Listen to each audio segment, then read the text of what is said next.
Loom Knitting 101, how to turn your work on the loom.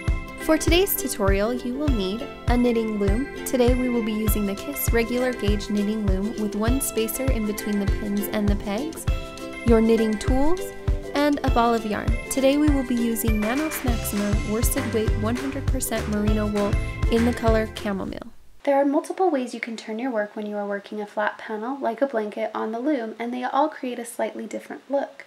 We are going to cover two of those techniques in this video. The first technique we're going to cover is a simple U-turn, which is basically where you just knit the end stitches as normal.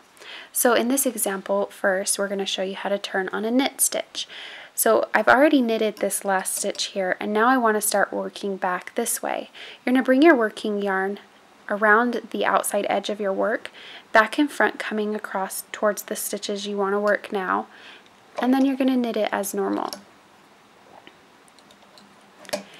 I like to straighten out the stitch a little bit in the back to make it a little bit more structured on the end, but you don't have to do that if you don't want to, and then you can continue working your pattern like normal. But let's say, for example, you have your pattern ends on a purl stitch and you want to continue that purl stitch all the way down your row, or you're working a garter stitch where you have to alternate between the two. So I'm knitting my last stitch here, and now I want to turn it and start working backwards.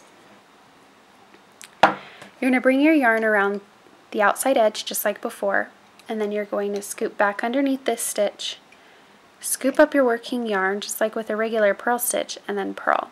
It's pretty simple. Straighten out your work and continue on knitting just like you normally would. The other technique I want to demonstrate for you is using turning pegs to create a selvage edge.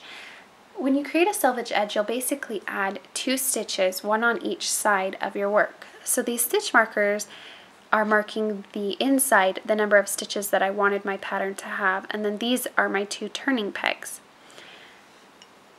With a turning peg, what you'll do is you'll knit all the way across, or you'll follow your pattern all the way across until you get to the end of the peg, or at the end of the row.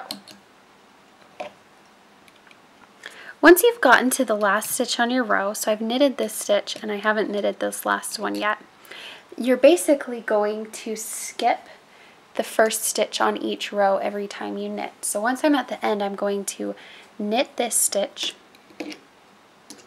Then I'm going to bring my yarn and just bring it back to the next stitch, because I'm going to slip or skip this stitch here.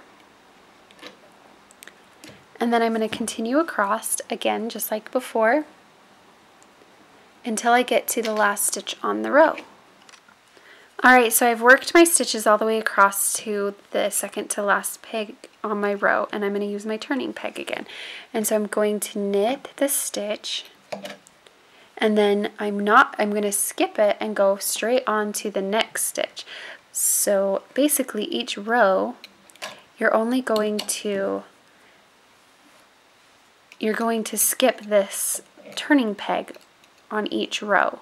So you will only knit this once for each time you come around. And that's how you turn your work on the loom.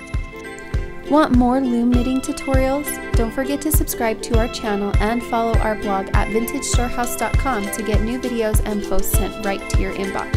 Thanks for watching!